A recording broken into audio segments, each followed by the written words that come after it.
ಎಲ್ಲ ಕರ್ನಾಟಕದ ವಿದ್ಯಾರ್ಥಿಗಳಿಗೆ ನಮಸ್ಕಾರ. ನಾನು ಪ್ರದೀಪ್ ಈಶ್ವರ್, ಪರಿಶ್ರಮ ನೀಟ್ ಅಕಾಡೆಮಿ ಮುಖ್ಯಸ್ಥ.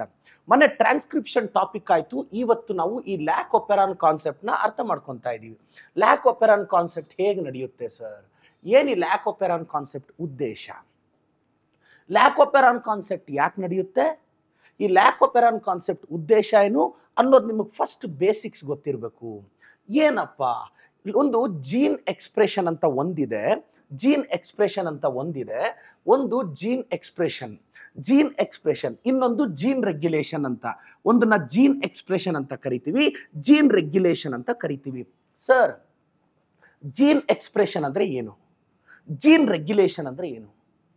ಜೀನ್ ಎಕ್ಸ್ಪ್ರೆಷನ್ ಅಂದ್ರೆ DNA ಟ್ರಾನ್ಸ್ಕ್ರಿಪ್ಷನ್ ಆಗಿ, ಟ್ರಾನ್ಸ್ಲೇಷನ್ ಆಗಿ ಪ್ರೋಟೀನ್ನ ಪ್ರೊಡ್ಯೂಸ್ ಮಾಡೋದು. ಜೀನ್ ರೆಗ್ಯುಲೇಷನ್ ಅಂದ್ರೆ ಯಾವಾಗ ಅವಶ್ಯಕತೆ ಇದೆಯೋ ಆವಾಗ ಪ್ರೋಟೀನ್ನ ಪ್ರೊಡ್ಯೂಸ್ ಮಾಡೋದು. ಜೀನ್ ಎಕ್ಸ್ಪ್ರೆಷನ್ ಅಂದ್ರೆ DNA ಟ್ರಾನ್ಸ್ಕ್ರಿಪ್ಷನ್ ಆಗಿ, ಟ್ರಾನ್ಸ್ಲೇಷನ್ ಆಗಿ ಪ್ರೋಟೀನ್ನ ಪ್ರೊಡ್ಯೂಸ್ ಮಾಡೋದು. ಜೀನ್ ರೆಗ್ಯುಲೇಷನ್ ಅಂದ್ರೆ ಅವಶ್ಯಕತೆ ಇದ್ದಾಗ ಮಾತ್ರ ಪ್ರೋಟೀನ್ನ ಪ್ರೊಡ್ಯೂಸ್ ಮಾಡೋದು. ಈ ಲ್ಯಾಕ್ ಒಪೆರಾನ್ ಕಾನ್ಸೆಪ್ಟ್ ಜೀನ್ ರೆಗ್ಯುಲೇಷನ್ನ ಎಕ್ಸ್ಪ್ಲೈನ್ ಮಾಡುತ್ತೆ. ಈಗ ನಾನು ಹೇಳಿದೆ ಜೀನ್ ಎಕ್ಸ್ಪ್ರೆಷನ್ ಅಂದ್ರೆ ಟ್ರಾನ್ಸ್ಕ್ರಿಪ್ಷನ್, ಟ್ರಾನ್ಸ್ಲೇಷನ್ ಇಂದ ಪ್ರೋಟೀನ್ ಬರೋದು ಅಂತ. ಸರ್, ಹಾಗಾದ್ರೆ ದಿನದ 24 ಗಂಟೆನೂ ಪ್ರೋಟೀನ್ ಪ್ರೊಡ್ಯೂಸ್ ಆಗುತ್ತಾ? ಇಲ್ಲ, ಅವಶ್ಯಕತೆ ಇದ್ದಾಗ ಬರುತ್ತೆ, ಇಲ್ಲಾಂದ್ರೆ ಬರಲ್ಲ.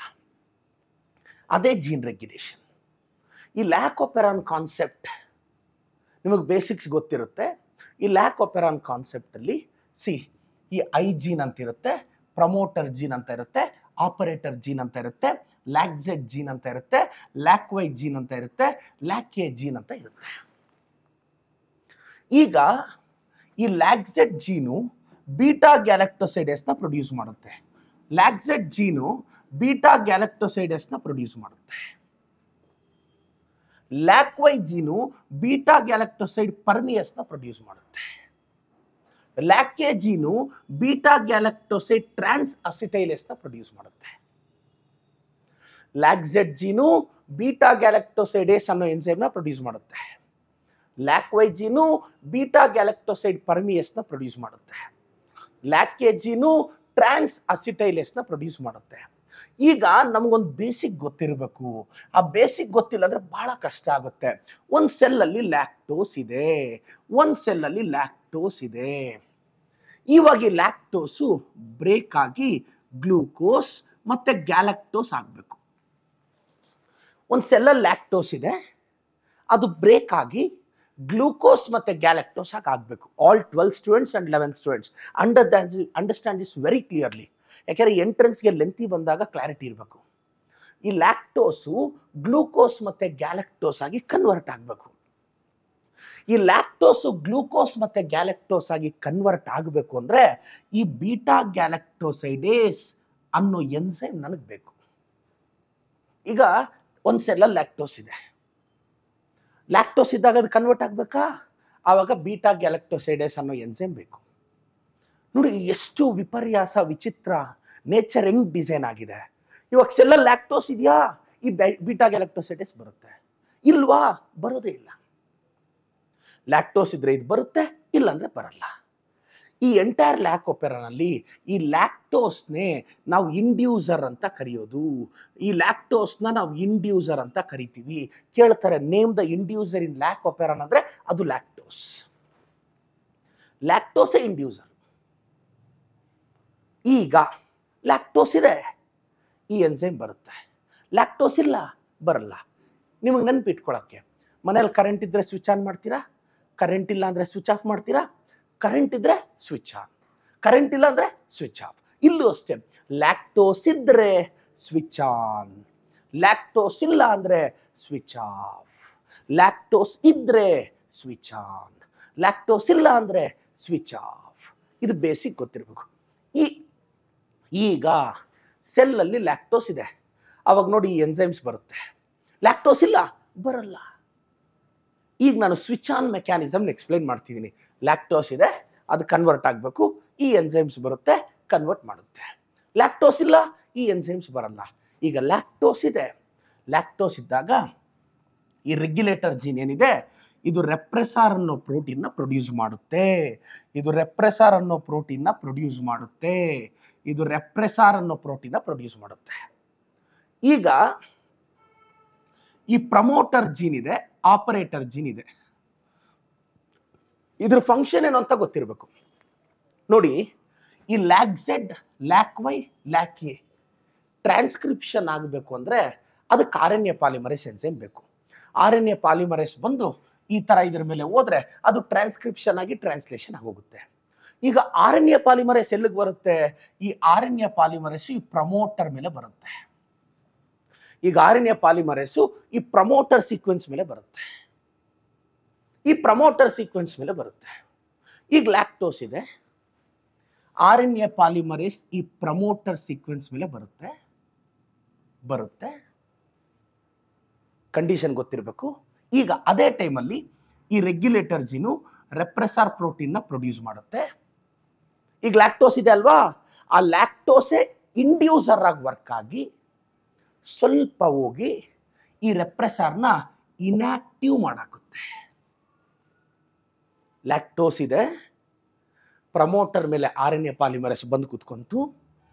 ಇವಾಗ ಇದು ರೆಗ್ಯುಲೇಟರ್ ಜೀನ್ ರೆಪ್ರೆಸಾರ್ ಪ್ರೋಟೀನ್ನ ಪ್ರೊಡ್ಯೂಸ್ ಮಾಡ್ತು. ಇವಾಗ ಲ್ಯಾಕ್ಟೋಸ್ ಇರೋದಕ್ಕೆ ಅದೇ ಲ್ಯಾಕ್ಟೋಸ್ ಸ್ವಲ್ಪ ಹೋಗಿ ಈ ರೆಪ್ರೆಸಾರ್ ಪ್ರೋಟೀನ್ನ ಇನ್ಆಕ್ಟಿವ್ ಮಾಡಿಬಿಡ್ತು. ಹಾಗೆ ಇನ್ಆಕ್ಟಿವ್ ರೆಪ್ರೆಸಾರ್ ಪ್ರೋಟೀನ್ ಕೈಲಿ ಏನೂ ಮಾಡೋಕ್ಕಾಗಲಿಲ್ಲ. ಆವಾಗ ಈ ಪ್ರಮೋಟರ್ ಮೇಲೆ ಬಂದಂತಹ RNA ಪಾಲಿಮರೇಸ್ ಈ ಆಪರೇಟರ್ ಜೀನ್ ಮುಖಾಂತರ lac Z, lac Y, lac A ಮೇಲೆ ಹಿಂಗೆ ಮೂವ್ ಆಗುತ್ತೆ. ಹಿಂಗೆ ಮೂವ್ ಆದಾಗ ನೋಡಿ, ಹಿಂಗೆ ಮೂವ್ ಆದಾಗ ಈ lac Z, lac Y, lac A transcription ಆಗುತ್ತೆ, ಟ್ರಾನ್ಸ್ಲೇಷನ್ ಆಗುತ್ತೆ. 3 ಎನ್ಸೈಮ್ಸು ಬರುತ್ತೆ. 3 ಎನ್ಸೈಮ್ಸು ಬರುತ್ತೆ. ಆವಾಗ 3 ಎನ್ಸೈಮ್ಸು ಲ್ಯಾಕ್ಟೋಸ್ನ ಕನ್ವರ್ಟ್ ಮಾಡುತ್ತೆ. ಲ್ಯಾಕ್ಟೋಸ್ ಇದೆ, ಈ ಎನ್ಸೈಮ್ಸ್ ಬೇಕು. ಲ್ಯಾಕ್ಟೋಸೇ ಇಂಡ್ಯೂಸರ್ ಆಗಿ ವರ್ಕ್ ಆಗುತ್ತೆ. ಆಗ ಪ್ರಮೋಟರ್ ಮೇಲೆ RNA ಪಾಲಿಮರೇಸ್ ಬಂತು. At the same time regulator gene repressor ಪ್ರೋಟೀನ್ನ ಪ್ರೊಡ್ಯೂಸ್ ಮಾಡ್ತು. ಈಗ ಈ ರೆಪ್ರೆಸಾರ್ ಪ್ರೋಟೀನ್ನ ಲ್ಯಾಕ್ಟೋಸ್ ಇನ್ಆಕ್ಟಿವ್ ಮಾಡಿಬಿಡ್ತು. ಇವಾಗ ಇನ್ಆಕ್ಟಿವ್ ರೆಪ್ರೆಸಾರ್ ಪ್ರೋಟೀನ್ ಏನೂ ಮಾಡೋಕ್ಕಾಗಲಿಲ್ಲ. ಆವಾಗ ಪ್ರಮೋಟರ್ ಮೇಲೆ ಇರೋ RNA ಪಾಲಿಮರೇಸ್ ಆಪರೇಟರ್ ಜೀನ್ ಮುಖಾಂತರ lac Z, lac Y, lac A ಹತ್ರ ಹೋಗುತ್ತೆ. ಹೋದಾಗ ಈ lac Z, lac Y, lac A transcription ಆಗಿ ಟ್ರಾನ್ಸ್ಲೇಷನ್ ಆಗಿ ಈ 3 ಎನ್ಸೈಮ್ಸು ಬರುತ್ತೆ. ಯಾಕೆ ಅಂದರೆ ಲ್ಯಾಕ್ಟೋಸ್ ಇದೆ ಅಲ್ವಾ, ಕನ್ವರ್ಟ್ ಮಾಡೋಕ್ಕೆ. ನೋಡಿ, ಲ್ಯಾಕ್ಟೋಸ್ ಇದ್ದಾಗ ಈ 3 ಎನ್ಸೈಮ್ಸು ಬಂತು. ಇದು ಸ್ವಿಚ್ ಆನ್ ಮೆಕ್ಯಾನಿಸಮ್ ಅಂದರೆ. ಈಗ ಸ್ವಿಚ್ ಆಫ್, ಲ್ಯಾಕ್ಟೋಸ್ ಇಲ್ಲ, ಈ 3 ಎನ್ಸೈಮ್ಸು ಬರೋದೇ ಇಲ್ಲ. ಬಿ ಕ್ಲಿಯರ್ ನಾವು. ಈಗ ಲ್ಯಾಕ್ಟೋಸ್ ಇಲ್ಲ, ಈ 3 ಎನ್ಸೈಮ್ಸು ಬರಲ್ಲ. ಯಾಕೆ ಬರಬೇಕು? ಲ್ಯಾಕ್ಟೋಸ್ ಇದ್ದಾಗ ಅದನ್ನು ಕನ್ವರ್ಟ್ ಮಾಡಬೇಕಾಗಿತ್ತು, ಈ 3 ಬಂತು. ಇದೇ ಜೀನ್ ಎಕ್ಸ್ಪ್ರೆಷನ್. ಈಗಿಲ್ಲ, ಬರಲ್ಲ, ಇದೇ ಜೀನ್ ರೆಗ್ಯುಲೇಷನ್. ಇವಾಗ ಲ್ಯಾಕ್ಟೋಸ್ ಇಲ್ಲ, ನೋಡ್ಕೊಳ್ಳಿ, ಇವು 3 ಬರೋದೇ ಇಲ್ಲ. ಇವಾಗ ಲ್ಯಾಕ್ಟೋಸ್ ಇಲ್ಲ, ಆವಾಗಲೂ ಸಹ ಈ ಪ್ರಮೋಟರ್ ಮೇಲೆ RNA ಪಾಲಿಮರೇಸ್ ಬಂತು. ಆವಾಗಲೂ ಸಹ ಈ ರೆಗ್ಯುಲೇಟರ್ ಜೀನು ರೆಪ್ರೆಸಾರ್ ಪ್ರೋಟೀನ್ನ ಪ್ರೊಡ್ಯೂಸ್ ಮಾಡಿತು, ಪ್ರೊಡ್ಯೂಸರ್ ಮಾಡ್ತು. ಆಗಲೇ ಲ್ಯಾಕ್ಟೋಸ್ ಇದ್ದಾಗ ಈ ಲ್ಯಾಕ್ಟೋಸ್ ಹೋಗಿ ಈ ರೆಪ್ರೆಸಾರ್ ಪ್ರೋಟೀನ್ನ ಇನ್ಆಕ್ಟಿವ್ ಮಾಡಿತ್ತು. ಈಗ ರೆಪ್ರೆಸಾರ್ ಪ್ರೋಟೀನ್ನ ಇನ್ಆಕ್ಟಿವ್ ಮಾಡೋರಿಲ್ಲ, ಯಾಕಂದರೆ ಲ್ಯಾಕ್ಟೋಸ್ ಇಲ್ಲ. ಆವಾಗ ಈ ರೆಪ್ರೆಸಾರ್ ಪ್ರೋಟೀನ್ ಹೋಗಿ ಆಪರೇಟರ್ ಜೀನ್ನ ಬ್ಲಾಕ್ ಮಾಡುತ್ತೆ. ಸರ್ ಆವಾಗಲೇ ಯಾಕೆ ಮಾಡಲಿಲ್ಲ? ಆವಾಗಲೇ ರೆಪ್ರೆಸಾರನ್ನು ಲ್ಯಾಕ್ಟೋಸ್ ಇನ್ಆಕ್ಟಿವ್ ಮಾಡಿತ್ತಲ್ಲ. ಇವಾಗ ಲ್ಯಾಕ್ಟೋಸ್ ಇಲ್ಲ, ಸೊ ರೆಪ್ರೆಸಾರ್ ಇನ್ಆಕ್ಟಿವ್ ಆಗಲಿಲ್ಲ. ಸೊ ಇನ್ಆಕ್ಟಿವ್ ಆಗದ ಕಾರಣ ಈ ರೆಪ್ರೆಸಾರ್ ಹೋಗಿ ಆಪರೇಟರ್ನ ಬ್ಲಾಕ್ ಮಾಡ್ತು. ಆಪರೇಟರ್ನ ಬ್ಲಾಕ್ ಮಾಡ್ತಿಂಗೆ. ಯಾವಾಗ ಇದು ಹಿಂಗೆ ಬ್ಲಾಕ್ ಆಯಿತು ಆಪರೇಟರ್, ಈ ಪ್ರಮೋಟರ್ ಮೇಲೆ ಬಂದ RNA polymerase lac Z, lac Y, lac A ಮೇಲೆ ಹೋಗೋಣ ಅಂದರೆ ಇದು ದಾರಿ ಬಿಡ್ತಾ ಇಲ್ಲ. ಆವಾಗ RNA ಪಾಲಿಮರೇಸ್ ಇದ್ರ ಮೇಲೆ ಹೋಗಲಿಲ್ಲ. ಇವು 3 ಟ್ರಾನ್ಸ್ಕ್ರಿಪ್ಷನ್ ಆಗಲಿಲ್ಲ, ಟ್ರಾನ್ಸ್ಲೇಷನ್ ಆಗಲಿಲ್ಲ, 3 ಎನ್ಸೈಮ್ಸು ಬರಲಿಲ್ಲ. ಯಾಕೆ ಬರಬೇಕು? ಲ್ಯಾಕ್ಟೋಸ್ ಇಲ್ಲ ಅಲ್ವಾ. ಇದು ಲ್ಯಾಕೋಪೆರಾನ್. ನೋಡಿ, ಈ regulator gene, promoter gene, operator gene, ಇವು 3ನ್ನ ನಾವು ಕಂಟ್ರೋಲಿಂಗ್ ಜೀನ್ಸ್ ಅಂತ ಕರಿತೀವಿ. Lac Z, lac Y, lac ಎನ ಸ್ಟ್ರಕ್ಚರಲ್ ಜೀನ್ಸ್ ಅಂತ ಕರಿತೀವಿ. Integrated unit of structural genes and controlling genes is called operon. Operon, which regulates lactose catabolism in the cell, is called lac-operon. Lac-operon was given by Jacob and Monod in the year 1961. LAC-Z gene produces beta-galactosidase. LAC-Y gene produces permease. LAC-A gene produces trans-acetylase. Promoter gene, it is a site of binding of RNA polymerase. Operator gene, it regulates the functioning of structural genes. Regulator gene, it produces repressor protein. When lactose is present in the medium, regulator gene produces repressor protein. Repressor protein become inactive in the presence of inducer called lactose. So inactive repressor protein cannot block operator gene.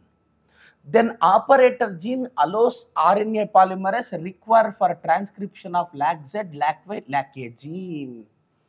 LAC-Z, LAC-Y, LAC-A undergoes transcription and translation, forms 3 enzymes required for lactose catabolism because lactose is present. Idanne switch on antivi. When lactose is absent in the medium, regulator gene produces repressor protein. Repressor protein blocks operator gene. Operator gene not allows RNA polymerase to enter on LAC-Z, LAC-Y, LAC-A. So LAC-Z, LAC-Y, LAC-A transcription agalla, translation agalla. They don't undergo transcription, translation. No enzymes are produced because lactose is absent. ಈ mechanism ಅರ್ಥ ಆಯಿತು ಅನ್ಸುತ್ತೆ. ಚೆನ್ನಾಗಿ ಓದಿ, ಮತ್ತಷ್ಟು topics ಇಂದ ನಿಮ್ಮ ಮುಖಾಂತರ ನಿಮ್ಮ ಮುಂದೆ ಬರ್ತೀನಿ. Thank you so much.